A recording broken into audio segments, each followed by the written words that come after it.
Chocolate గొంతుకు అడ్డం పడి లేదా ఇడ్లీ గొంతుకు అడ్డం పడి ఇంకేదైనా గొంతుకు అడ్డం పడి బిడ్డ చనిపోతే మీ అందరూ ఫార్వర్డ్ చేస్తారు.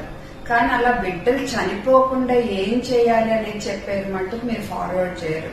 కానీ నా బాధ్యత ప్రకారం నేను చెప్తాను, తప్పకుండా చూడండి, వేరే వాళ్ళకు కూడా నేర్పించండి.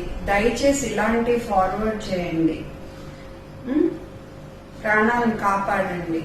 ఏ బిడ్డ గొంతుకి ఏదైనా అడ్డం పడి చనిపోకూడదు. మన ప్రయత్నం మనం చేయాలి.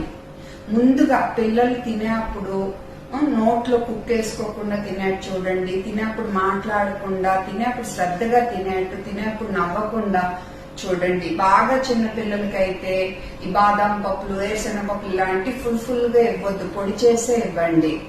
గ్రేప్స్, స్ట్రాబెర్రీ ఇలాంటివి కూడా స్లైస్ చేసే ఇవ్వాలి చిన్నపిల్లలకి. ప్లీజ్ గుర్తుపెట్టుకోండి, ఎప్పుడన్నా బిడ్డకి విండు పైపులు ఏదైనా అడ్డం పడిపోయి వాడు దగ్గుతుంటే దగ్గనివ్వండి. దగ్గలేక అలా ఆయాస పడుతుంటే వెంటనే వాడు వెనకాల నుంచుని, ఆ పాప వెనకాల నుంచుని వీపుకు మధ్యలో ఇలా కొట్టండి 5 సార్లు. అప్పటికే బయట పడకపోతే ఈ బొడ్డుకు కొంచెం పైన, ఈ రిబ్స్ కొంచెం కింద సెంటర్ లో ఇలా చేయి పెట్టి 1 2 3 4 5 ఇలా వెనక్కి పైకి నొక్కాలి. ఓకే, సో 5 సార్లు కొట్టాలి, 5 సార్లు ఒత్తాలి.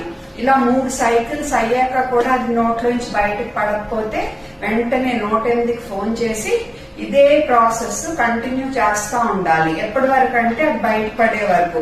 ఈలో బిడ్డ కనుక స్పృహ కోల్పోతే నెమ్మదిగా నేల మీద బజ్జో పెట్టి గాలి పీల్చుకుంటున్నాడో లేదో చూసి, గాలి పీల్చుకుంటుంటే చక్కగా సైడ్ తిప్పి పడుకోబెట్టి చూస్తా ఉండండి అంబులెన్స్ వచ్చే వరకు. లేదా హాస్పిటల్కి ఇలాగే పట్టుకుని తీసుకెళ్ళండి. ఒకవేళ గాలి పీల్చుకోపోతుంటే మనం సిపిఆర్ ఇవ్వాలి. ఓకే, ఈలోపు అంబులెన్స్ వస్తే వాళ్ళు చూసుకుంటారు. తర్వాత అదే చంటి బిడ్డ అనుకో, ఇంకా నుంచోని బిడ్డ అనుకో, ఇలా పట్టుకుని మెడ పట్టుకోకూడదు, ఇలా పట్టుకుని ఇలా కొట్టాలి మనము. వాళ్ళు దగ్గలేక ఆయాస పడుతుంటే అది బయటకు వచ్చిందో లేదో మధ్యలో చూసుకోండి. బయటికి రాకపోతే నిపుల్స్ మధ్యలో కొంచెం కింద 1 2 3 4 5 ఇలాగా 5 సార్లు ఇలా కొట్టడం, 5 సార్లు ఒత్తటం.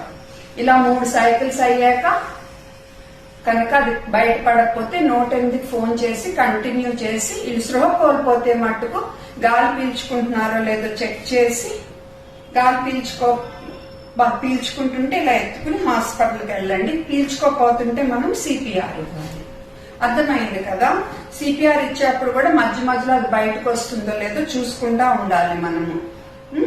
ఇవన్నీ మీరు కొంచెం నేర్చుకుని ఉండండి. బిడ్డ దగ్గుతుంటే మట్టుకు మనం ఏం చేయకూడదు, దగ్గనివ్వాలి. అండ్ బిడ్డ చేతిలో జారిపోకుండా జాగ్రత్తగా చూసుకోవాలి. ప్లీజ్ నేర్చుకోండి. ఒక్క ప్రాణం కూడా పోకూడదు మనకిది, మనం టైం చేయకపోవటం వల్ల ఫస్ట్ ఎయిడ్.